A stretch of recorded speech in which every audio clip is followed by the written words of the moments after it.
देवी भगवती या पृथ्वी तलावर सरस्वती सावित्रीच्या रूपाने प्रकट झालेली आहे। केव्हा म्हणतात एक अश्वपती नावाचे राजे होते। त्या अश्वपती नावाच्या राजांनी देवी भगवतीची उपासना केली आणि देवी भगवतीची उपासना केल्यानंतर देवी सरस्वती त्या ठिकाणी प्रसन्न झाल्या। देवी सरस्वतीने अश्वपतींना विचारलं, सांगा मी तुम्हाला काय देऊ? देवी भगवतीचं दिव्य रूप बघितल्यानंतर अश्वपतींनी सांगितलं, हे देवी तुम्हीच माझ्या घरी पुत्री रूपाने प्रकट व्हा, म्हणजे तुमचं सुंदर रूप मला रात्रंदिवस बघता येईल। कन्या असे ना का, परंतु तुमची सेवा माझ्याकडून घडेल। त्यावेळेस देवी भगवतीने सांगितलं अश्वपतींना की तुमच्या हस्तरेषेमध्ये आणि तुमच्या रेषेमध्ये, कपाळाच्या रेषेमध्ये लिहिलेलं आहे की तुम्हाला पुत्र पुत्री संतान तुमच्या जीवनामध्ये नाही, परंतु तुम्ही माझी आराधना केलेली आहे म्हणून मीच तुमच्या घरी पुत्री रूपाने प्रकट होईल, हा माझा आशीर्वाद आहे। देवी सरस्वती अश्वपतीच्या घरी सावित्रीच्या रूपाने प्रकट झालेले आहेत। बोला सावित्री माता की जय, सावित्री माता की जय, सावित्री माता की जय। जी ब्रह्मदेवाची शक्ती आहे सरस्वती, ती सावित्री रूपाने प्रकट झाली आणि सावित्री रूपाने प्रकट झाल्यानंतर जेव्हा लहानाचे मोठी व्हायला लागले त्यावेळेस सावित्रीचा विवाह द्युमत्सेन राजाचे पुत्र सत्यवान बरोबर झाला। सावित्रीचा विवाह जेव्हा सत्यवाना बरोबर होत होता त्याच्या आधी नारदजींची भेट सावित्रीला झाली। विवाह निश्चित झालेला होता। कन्येचे पिता आणि वराचे पिता दोघांनीही विवाह निश्चित केलेला होता। नारदजी महाराज आले आणि नारदजी महाराजांनी सावित्रीला सांगितलं की हे देवी, ज्या राजकुमाराबरोबर तुमचा विवाह होणार आहे त्या राजकुमाराची आयु फार कमी आहे। तुम्ही जर त्या राजकुमाराबरोबर विवाह केला तर लग्न झाल्यानंतर 1 वर्षानंतर त्या राजकुमाराला मृत्यू येणार आहे, म्हणून तुम्ही विवाहासाठी नकार द्या। सावित्रीने सांगितलं, नारदजी महाराज, माझ्या वडिलांनी माझा विवाह निश्चित केलेला आहे, वर म्हणून त्या ठिकाणी मी पती म्हणून मनोमन त्यांना स्वीकारलेला आहे आणि आता जर नाही म्हटलं तर माझ्या आई वडिलांचा अपमान होईल, समाजातले लोक मलाही वाईट म्हणतील आणि ही कृती फार चुकीची आहे। माझ्या आई वडिलांचा अपमान व्हावा आणि त्यांची अपकीर्ती व्हावी असं मला अजिबात वाटत नाही। आता विवाह निश्चित झालेला आहे, म्हणजे आई वडिलांचा अपमान व्हायला नको याच्यामुळे सावित्री विचार करते की पुढे काहीही झालं तरी सुद्धा मी आई वडिलांना मान खाली घालेल असं वागणार नाही। सावित्रीने जे उत्तर नारदजींना दिलेलं आहे हे फार महत्वपूर्ण आहे। प्रत्येक कन्येने लक्षात ठेवलं पाहिजे की आपला विवाह झाल्यानंतर आपण कशा पद्धतीने वागलं पाहिजे की जेणेकरून आपल्या आई वडिलांचं चांगलं नाव निघेल। विवाह झाल्यानंतर पूर्वीचे लोक मुलीला सांगायचे की तुझं लग्न झालं, तू परक्याच्या घरी चाललेली आहे आणि तिथे गेल्यानंतर आमचं नाव निघेल असं तू वाग। कितीही तुला त्रास झाला तरी सुद्धा तू त्या घराचा त्याग करू नकोस। तुझ्या अंगावरचं मांस संपलं आणि हाडकं जरी शिल्लक राहिले तरी चालेल, परंतु तुला त्या घरामध्येच राहायचंय आणि त्या घरातल्या सर्व परिवाराची सेवा करायची, हे लक्षात ठेव। कोण सांगायचंय? पूर्वीचे लोक। आता जर मुलीचं लग्न जमलं तर लग्न जमल्यानंतर मुलगी जर सासरी निघाली तर मुलीची आई सांगते, हे बघ मोबाईल जवळ ठेव, चालली ना। तिथे गेल्यानंतर कोण कोण कसं कसं आहे सगळ्यांचा अभ्यास कर। तुला काही त्रास सहन करण्याची गरज नाही. त्यांनी जर व्यवस्थित वागलं तर ठीक, नाही तर इथे आल्यानंतर आपण बघायचंय की त्यांना कसं सरळ करायचं. आणि आपल्या घरी काही कमी नाही, तू काही आम्हाला जड.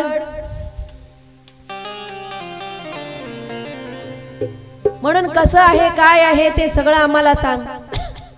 मुलगी एकदा की सासरी गेली की सासरी गेल्यानंतर रात्रंदिवस आईचा फोन सुरू होतो. हॅलो, उठली का? नाश्ता केला का? सगळेच काम तू केले, तुझ्या सासूने थोडी मदत केली नाही? एवढं सगळं आतापासून सहन करू नको, नाहीतर तुझ्या अंगावरच सगळा बोझा पडेल. बघ, सुरुवातीपासूनच नीट राहा, नाहीतर एकदा की त्यांच्या लक्षात आलं की तुझं काही खरं नाही. कोण शिकवतंय?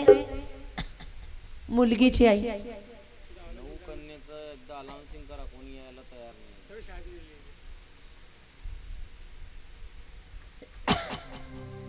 परंतु पूर्वी मुलीला चांगलं ज्ञान शिकवलं जात होतं, मुलीला चांगलं समजावलं जात होतं. जेव्हा सीता देवीचा विवाह झाला तेव्हा सीता देवीचा विवाह झाल्यानंतर माता सुनैनाने सीता देवी पालखीत बसून पतीच्या घरी जाण्याच्या आधी सीता देवींना सांगितलं होतं काय?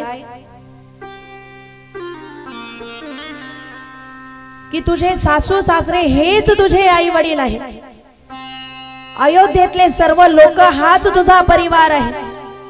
आता याच्यानंतर तुझा आणि आमचा संबंध त्या ठिकाणी संपलेला आहे, कारण आम्ही तुला दान केलेलं आहे. कन्या दान केल्यानंतर तू आता त्या परिवाराची झालेली आहेस. म्हणून तिथे गेल्यानंतर तू पतीची सेवा कर आणि त्या ठिकाणी आनंदाने राहा. तेच तुझं घर आहे. मातु पितू गुरु यांची सगळ्यांची तू सेवा कर. मातु पितू गुरु सेवा अनुसरे हो. मातु पितू गुरु सेवा करे हो. मातु पितू गुरु सेवा करे हो. मातु पितू गुरु सेवा करे हो. पति रुकल की आयसु अनुसरे हो. पति रुकल की आयसु अनुसरे हो. की आयसु अनुसरे हो. पति रुकल की आयसु अनुसरे हो. हे बघ, तुझा विवाह झालेला आहे, तुला काय करायचं आहे? मातु पितू गुरु सेवा करे हो. पति रुख लखी आयसु अनुसरे हो. तो परिवार तुझा आहे, तुला त्यांची सेवा करायची आहे. हाच खरा श्री धर्म आहे, कारण पती हेच पत्नीचं खरं दैवत असतं. जेव्हा हे ज्ञान दिलं त्याच्यानंतर सीता देवी निघून गेले आणि आई वडिलांची मान खाली जाणार नाही. म्हणून पतीला जरी 14 वर्षाचा वनवास प्राप्त झाला तरी सीता देवी एका चक्रवर्ती राजाची कन्या असताना सुद्धा पती बरोबर वनवासामध्ये निघून गेले. पातिव्रत्य धर्माचं पालन केलं. नारदजी महाराजांना या ठिकाणी सावित्री देवी म्हणतायत की हे महात्मन, माझ्या आई वडिलांचा अपमान होईल असं मी वागणार नाही. म्हणून त्या ठिकाणी नारदजी महाराज निघून गेले. सावित्रीचा विवाह काही दिवसानंतर सत्यवानाबरोबर झाला आणि सत्यवानाबरोबर विवाह झालेल्या दिवसापासून सावित्री देवीने दिवसामध्ये फक्त एक वेळेस भोजन केलं आणि उपवास केला. देवी परांबा भगवतीची उपासना केली. उपासना करत असताना 1 वर्ष पूर्ण व्हायला लागला निश्चित वेळ जवळ यायला लागली की ज्या वेळेमध्ये त्या ठिकाणी सत्यवानाचा मृत्यू होईल. एक सूचना आहे, 9 कन्या पाहिजे आहे, 2 वर्षापेक्षा मोठ्या आणि 10 वर्षाच्या आतल्या. 10 वर्ष पूर्ण झालेले. म्हणून जर या ठिकाणी कुठे 9 कन्या असतील तर आमचे माऊली महाराज कपाटे यांच्याकडे 9 ही कन्यांना पाठवायचे.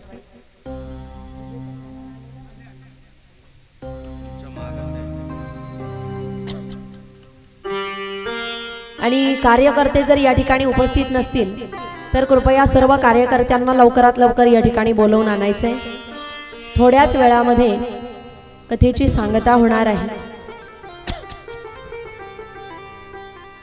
कृपया तिकडे उभे असलेल्यांनी सर्व कार्यकर्त्यांना कॉन्टॅक्ट करायचे आणि बोलून घ्यायचे लवकरात लवकर.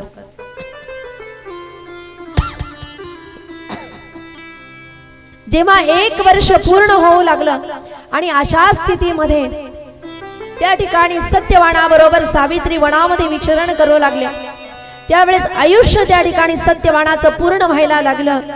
यमदूत त्या ठिकाणी सत्यवानाला घेण्यासाठी आलेले आहेत आणि पातिव्रत्य धर्माचं पालन केल्याचा परिणाम देवी सावित्रीला यमदूत दिसलेले आहेत.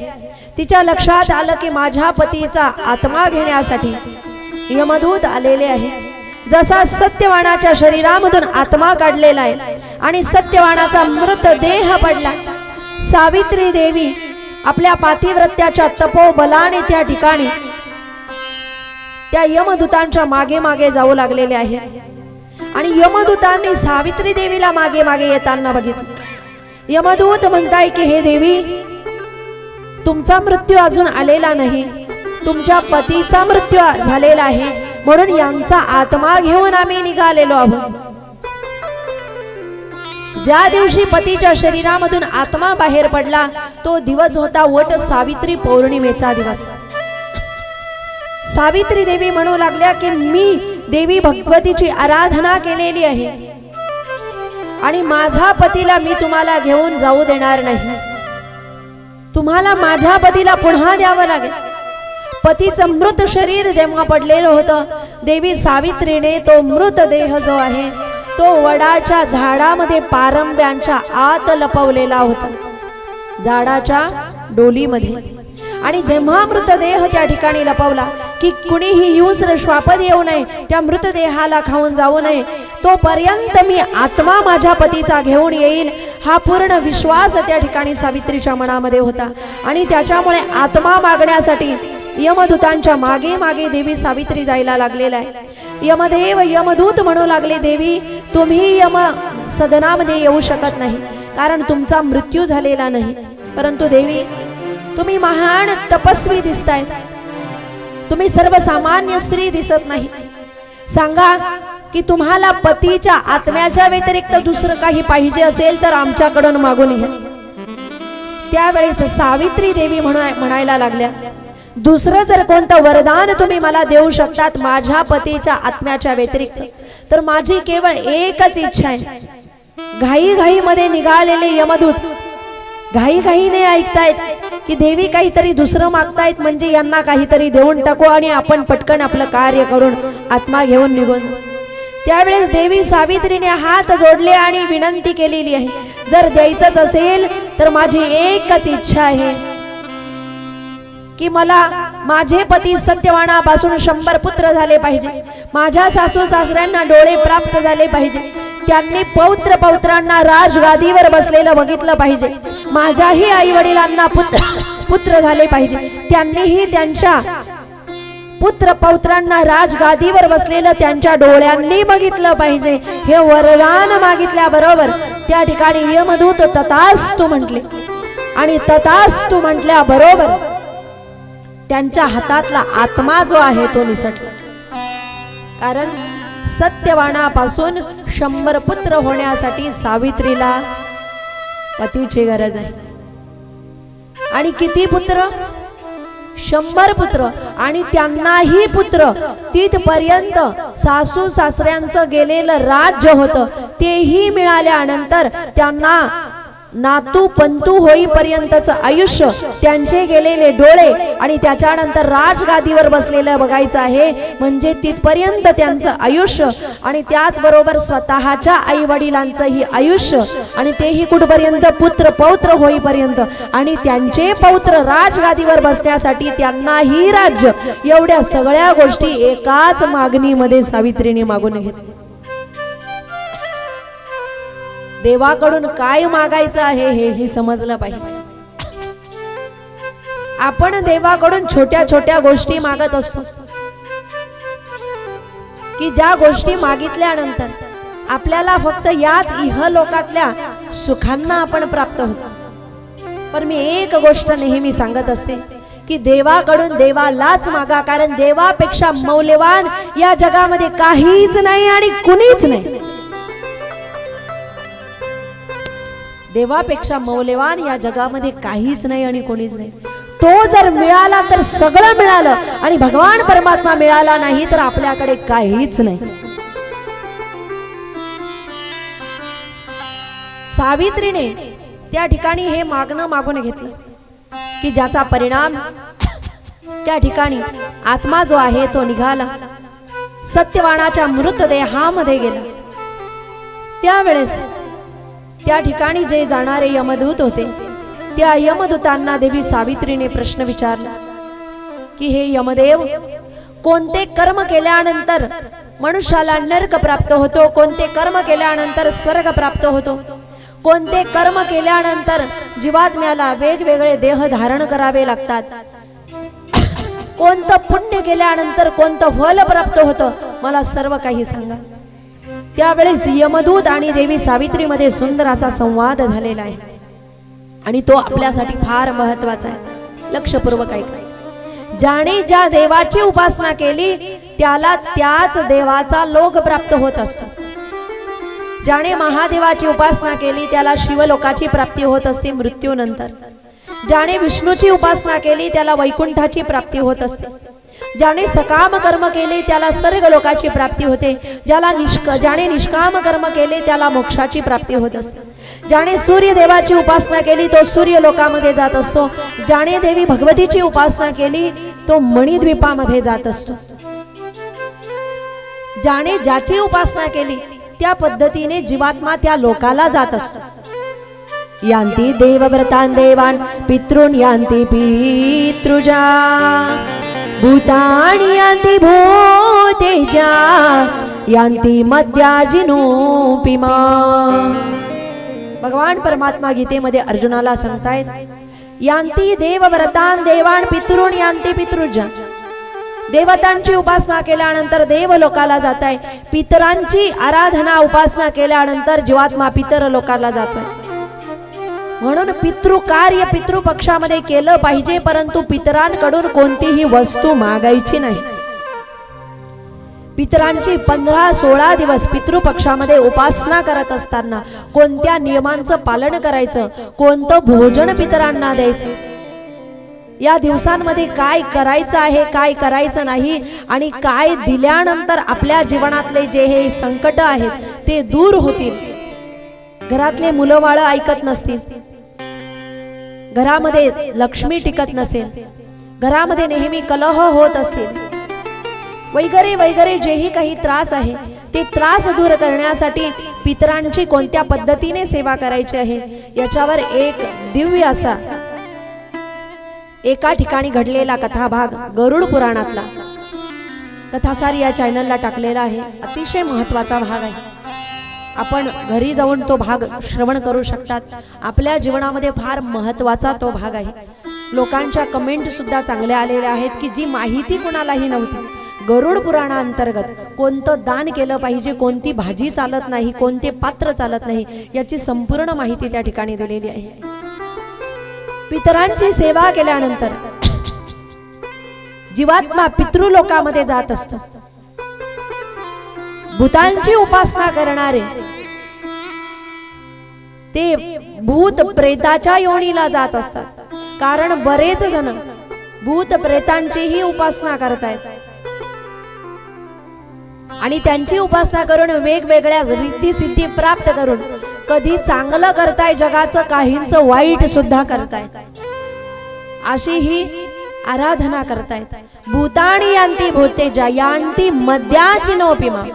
भगवान परमात्मा गीतेमध्ये अर्जुनाला म्हणतायत की जे माझी उपासना करतात ते माझ्या लोकाला येत आहेत. यांती मद्या जिनोपिमा.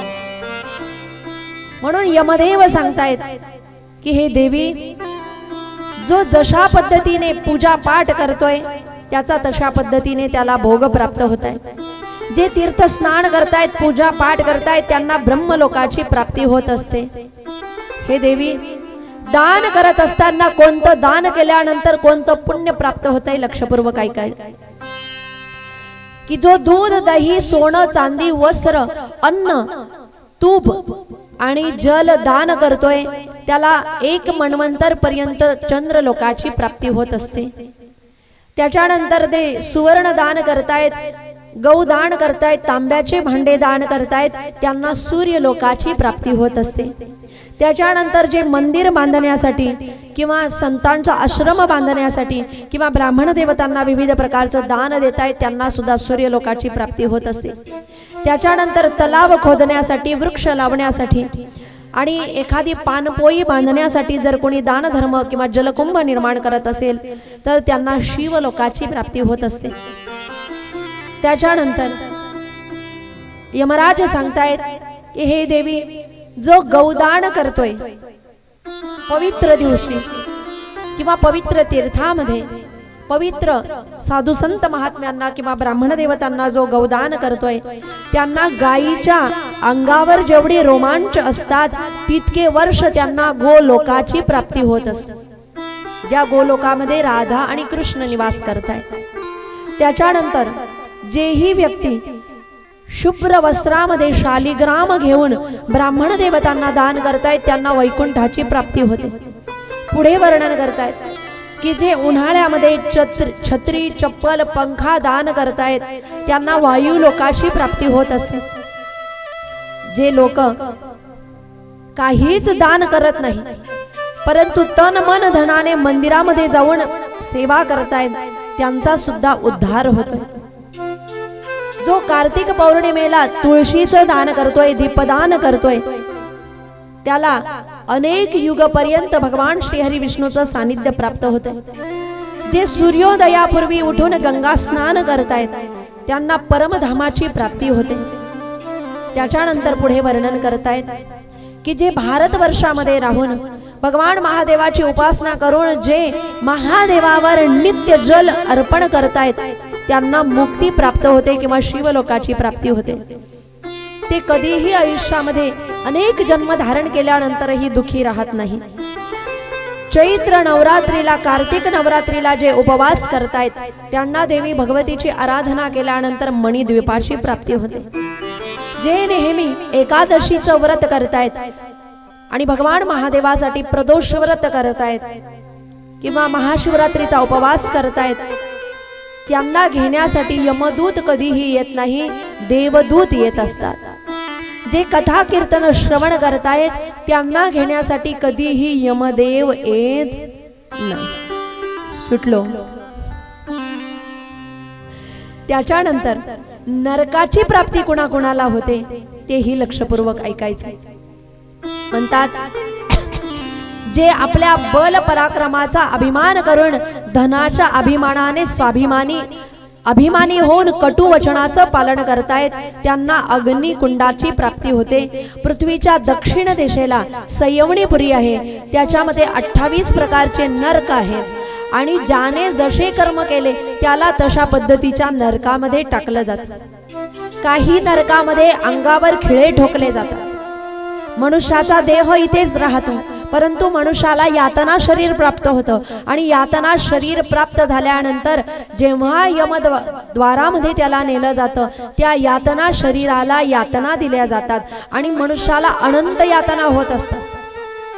जेव्हा मनुष्याचा आत्मा जेव्हा त्या ठिकाणी नेला जातो त्यावेळेस ज्याने जसे कर्म केले त्याच्या शरीराला खिळे ठोकले जातात किंवा एखाद्या व्यक्तीने जसे पापकर्म केलेले असतील तर त्याच्या अंगामध्ये त्या ठिकाणी वेगवेगळे आयुध घातले जातात, त्याला तलवारींनी कापलं जातं। विष्ठेचे कुंड असतात, विष्ठेच्या कुंडामध्ये शरीराचे तुकडे करून टाकले जातात, उकळत्या तेलामध्ये टाकलं जाते, अग्नीमध्ये जाळलं जाते, विस्तवावर चालवलं जाते। 2-3 मिनिट नाही, वर्षानुवर्ष। रक्ताचे कुंड आहेत, मलमूत्राचे कुंड आहेत, त्याच्यामध्ये जीवात्म्याला टाकलं जातं। ज्याने जसे पाप केले त्याला तशा पद्धतीने त्या ठिकाणी पाप कर्म केल्यानंतर कर्म भोगावं लागतं। अतिशय भयानक असं ते नरकाचं वर्णन केलेलं आहे। श्रीमद भागवतामध्ये सुद्धा हे भयानक असणारं नरकाचं वर्णन परीक्षितांना श्री शुकदेवजींनी सांगितलेलं आहे। आणि याही ठिकाणी भयानक अशा नरकाचं वर्णन आलेलं आहे की जे यमदेवाने देवी सावित्रीला सांगितलेलं आहे। जेव्हा हे वर्णन ऐकलं अतिशय दुःख त्या ठिकाणी देवी सावित्रीला झालेलं आहे। त्या ठिकाणी यमदेव म्हणताय, देवी तुम्ही पतिव्रता स्त्री आहात, पतिव्रत्याचं पालन जर केलं तर स्त्रीने दुसरं काहीही नाही केलं, पतीची जरी सेवा केली तरी स्त्रीचा उद्धार होत असतो। म्हणून पतिव्रता स्त्रीमध्ये तुम्ही श्रेष्ठ आहात। तुमच्या पातिव्रत्याच्या शक्तीमुळे तुम्ही तुमच्या पतीचा आत्मा त्या ठिकाणी तुमच्या पतीच्या शरीरामध्ये नेलेला आहे आणि तुमच्या पतीला जीवदान प्राप्त झालेलं आहे। म्हणून यमदेव म्हणतायत की देवी मी तुम्हाला आशीर्वाद देतो की याच दिवशी तुमच्या नावाने सर्व महिला चंद्र सूर्य असेपर्यंत पौर्णिमेचं व्रत करतील, वडाची पूजा करतील आणि हे व्रत केल्यानंतर त्यांना सौभाग्याची प्राप्ती होईल। तो दिवस म्हणजे वट सावित्री पौर्णिमेचा दिवस आहे की जो सावित्रीच्या नावाने आपण त्या ठिकाणी वडाची पूजा करून पतीच्या दीर्घ आयुष्यासाठी हे व्रत करत असतो। पण जर स्त्रीने पातिव्रत्याचं पालन केलं नाही तर त्या स्त्रीची कशी गती होते, त्या स्त्रियांना काय म्हणतात यमदेव सांगतायत। एकाच पतीवर प्रेम करणाऱ्या स्त्रीला पतिव्रता म्हणतायत, 2 जणांवर प्रेम करणाऱ्या स्त्रीला कुलटा म्हणतायत, 3 जणांवर प्रेम करणाऱ्या स्त्रीला धर्षणी म्हणतायत, 4 जणांवर प्रेम करणाऱ्या स्त्रीला पुष्चली म्हणतायत, 5 जणांवर प्रेम करणाऱ्या स्त्रीला वेश्या म्हणतायत आणि 5 जणांपेक्षा अधिकांवर प्रेम करणाऱ्या स्त्रीला महावेश्या म्हणतायत। आणि अशा स्त्रीची एवढी अधोगती होते, ती अनंत कालपर्यंत नरकामध्ये पडते आणि विस्तवावर तिला जाळलं जातं। लोखंड गरम केल्यानंतर तिच्या शरीराला चटके दिले जातात। हीच क्रिया पुरुषांच्या बाबतीत आहे, जे एकाच पत्नीवर प्रेम न करता तिचा विश्वासघात करून इतर स्त्रियांशी संबंध ठेवतायत, त्यांना सुद्धा नरकामध्ये गेल्यानंतर त्या ठिकाणी लोखंड तापवून लाल केल्यानंतर त्यांचे चटके दिले जातात। वगैरे वगैरे बरंच मोठं वर्णन या ठिकाणी केलेलं आहे। म्हणून त्या ठिकाणी सत्यवानाचे प्राण वाचलेले आहे। सत्यवानाचे प्राण वाचल्यानंतर देवी सावित्री सत्यवानाला घेऊन घरी गेलेल्या आहेत आणि त्यांचा उद्धार झालेला आहे। त्याच देवी भगवती पुन्हा काही कालावधी